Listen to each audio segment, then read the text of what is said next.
تاکہ دھوپ سے ان کو تکلیف نہ ہو. اور جب غروب ہونے لگے تو بائیں طرف سے ہو جائے. نہ طلوع کے وقت نہ غروب کے وقت ان کو تجھ سے تکلیف پہنچے. اب ایک مسئلہ عرض کرنا چاہتا ہوں کہ اگر دھوپ سے بچانا مقصود تھا تو وہ قادر تھا. سورج بے شک پڑتا رہتا وہ محفوظ نہیں رکھ سکتا. اس کے لیے کوئی بعید بات تھی؟ دھوپ بے شک پڑتی رہتی وہ ان کو محفوظ رکھ سکتا تھا. نعرہ تکبیر، نعرہ رسالت، نعرہ رسالت، نعرہ حیدری، نعرہ حیدری، نعرہ غوثیہ، لاجپال لاجپال، لاجپال لاجپال.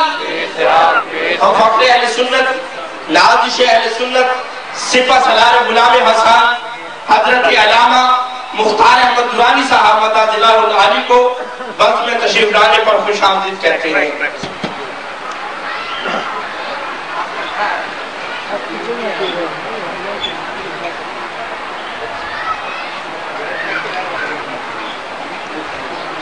نعرہ حیدری، نعرہ غوثیہ، لاجپال لاجپال، لاجپال لاجپال. میں عرض کر رہا تھا کہ جب سورج طلوع ہوتا تھا تو دائیں طرف سے ہو کر نکل جاتا، جب غروب ہوتا تھا تو بائیں طرف سے، تاکہ ان پر دھوپ نہ پڑے. وَهُمْ فِي فَجْوَةٍ مِّنْ، غار میں ننگے جو پڑے تھے. اب ایک بات عرض کرنا چاہتا ہوں کہ سورج کا راستہ کیا قرآن کریم میں ہے، وَالشَّمْسُ تَجْرِي لِمُسْتَقَرٍّ لَهَا ذَلِكَ تَقْدِيرُ الْعَزِيزِ الْعَلِيمِ. سورج کا راستہ مقرر ہے، اس میں وہ حرکت کرتا ہے، گھومتا ہے. ذَلِكَ تَقْدِيرُ الْعَزِيزِ الْعَلِيمِ، یہ تقدیر ہے غالب اور سب سے بڑے علم والے رب کی. تو سورج کا راستہ تقدیر ہے، مقرر ہے.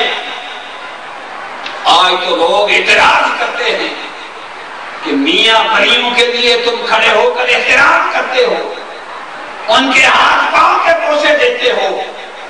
بڑا قرآن کا تو مطالعہ کر کے دیکھیے کہ وہ رب قدیم اولیاء کی تعظیم اور احترام میں 3 صدیاں کی تقدیر بدل کے بیٹھا ہے.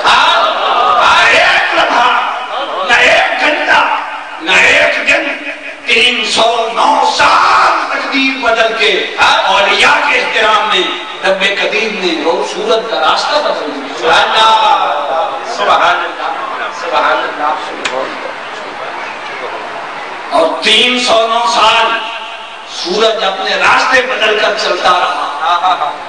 اب میں نے جو بات عرض کی، سورج کیا دھوپ کی تپش کی وجہ سے راستہ بدل گیا؟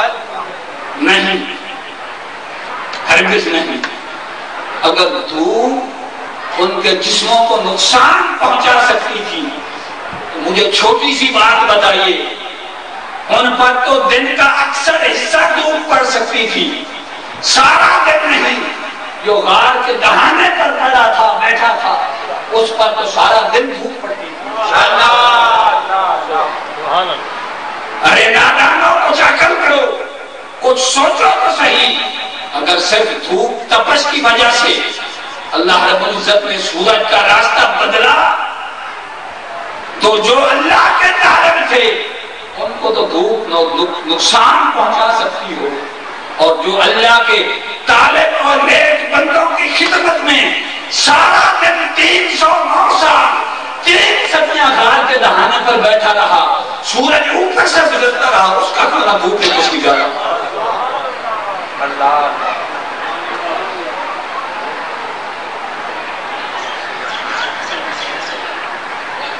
اس لیے سورج کا راستہ بدلنا یہ دھوپ کی تپش کی وجہ سے نہیں تھا اللہ، بلکہ اور یا اللہ کی تعظیم کی وجہ سے. سبحان اللہ. اور پھر 309 سال رہے. جب بیدار ہوئے تو ایک دوسرے سے پوچھا کم لبثتم، کتنی دیر ہم نے یہاں آرام کیا، کتنی دیر سوئے رہے لیتے رہے. قالوا لبثنا یوما او بعض یوم. سب نے کہا کہ ایک دن یا دن کا کچھ حصہ. کسی ایک نے نہیں کہا، سب نے کہا. بتائیے جب بیدار ہوئے ہوں گے انہوں نے ایک دوسرے کے چہروں کو نہیں دیکھا ہوگا، ایک دوسرے کے کپڑوں کو نہیں دیکھا ہوگا کہ کیا چہرے پر کوئی گند و غبار، کوئی بڑھاپے کے آثار، کوئی زمانے کی تبدیلی کے آثار کپڑوں پر ہوں یا چہرے پر ہوں. ایک دوسرے کو دیکھ کر جواب دیا لبثنا یومن او بعد یوم. 3 صدیاں ہم پر تو اس طرح بیتی جس طرح دن کا کچھ حصہ یا ایک دن بھی بیتتا. قرآن کے ٹیکسٹ سے پتا چلتا ہے کہ 309 سال گزر گئے، زمانہ ان کا کچھ نہ بگاڑ سکا، سورج کی دھوپ ان کو نقصان نہ پہنچا سکی. بے شک 3 صدیاں اس طرح رہے جس طرح ایک دن یا دن کا کچھ حصہ آدمی آرام کرتا. تو بتائیے اگر اصحاب کہف کا یہ عالم تھا کہ 309 سال ننگی گار میں وہ پڑے رہے اور محفوظ رہے، تو کیا امت محمدیہ کا کوئی غریب سال کے بعد قبر میں زندہ نہیں رہ؟ نعرہ تکبیر، نعرہ رسالت، نعرہ حیدری، نعرہ غوثیہ. اور دوسری بات، اس دنیا میں بندہ زندہ رہتا ہے خوراک کے ساتھ، زہری کھانے پینے کے ساتھ. ارے عقل کے اندو، دنیا میں زہری کھانے پینے کے ساتھ تو بندہ زندہ رہ سکتا ہے، اور قبر میں جب انوار الہیہ، تجلیات الہیہ اور رحمت خاصہ کا نزول ہو رہا ہو اس وقت کوئی زندہ رہ سکتا. سبحان اللہ. جب رب کریم کی طرف سے روحانی خوراک مل رہی ہو اس کی وجہ سے بندہ زندہ نہیں رہ سکتا. اس لیے اقبال نے فکر دی ہے، کیا فرمایا؟ عطا اسلاف کا جذبے درون کر، عطا اسلاف کا جذبے درون کر، شامل شکرائے لا یحزنون کر. ہرن کی بجھیاں سوچا چکا ہوں میں، میرے مولا مجھے صاحب درون کر. سبحان اللہ. عقل کے تو سارے پیمانے آزما چکا ہوں، مولا آپ کو جنوب والی بات ہے.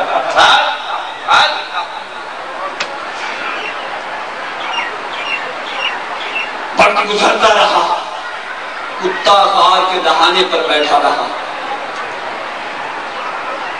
قرآن میں ہے وَنُقَلِّبُهُمْ ذَاتَ الْيَمِينِ وَذَاتَ الشِّمَالِ، کہ ہم ان کی دائیں کروٹ اور پھر بائیں کروٹ تبدیل کر دیتے تھے، بدل دیتے تھے. مفسرین کرام نے مدت کے بارے میں مختلف اقوال نقل فرمائے ہیں. کسی نے کہا 3 ماہ کے بعد، کسی نے کہا 6 ماہ کے بعد کروٹ بدلی جاتی، کسی نے کہا 1 سال کے بعد. اور تعجب کی بات یہ ہے کہ 3 ماہ کے بعد بدلی جائے یا 6 ماہ کے بعد بدلی جائے یا 1 سال کے بعد بدلی جائے، جب ان نوجوانوں نیک بزرگوں کی کروٹ بدلی جاتی کتا بھی اپنی کروٹ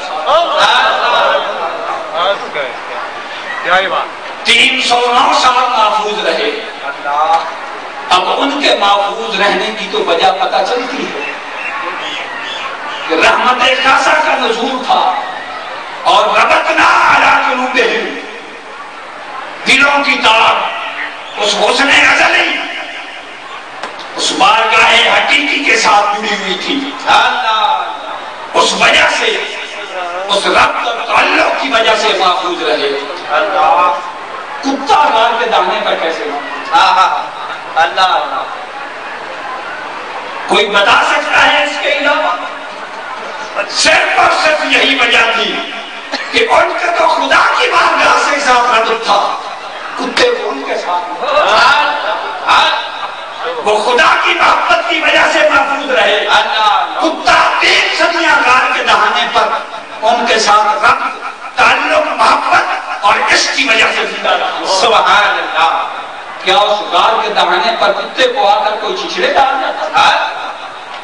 کوئی خوراک نہیں جاتا تھا؟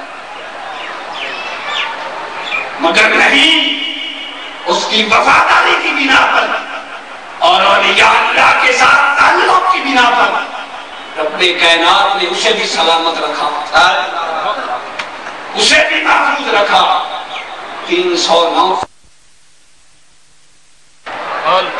اپنی خصلت چھوڑی مگر اولیاء اللہ کو نہ چھوڑا، بے شک مگر اولیاء اللہ کو نہ چھوڑا۔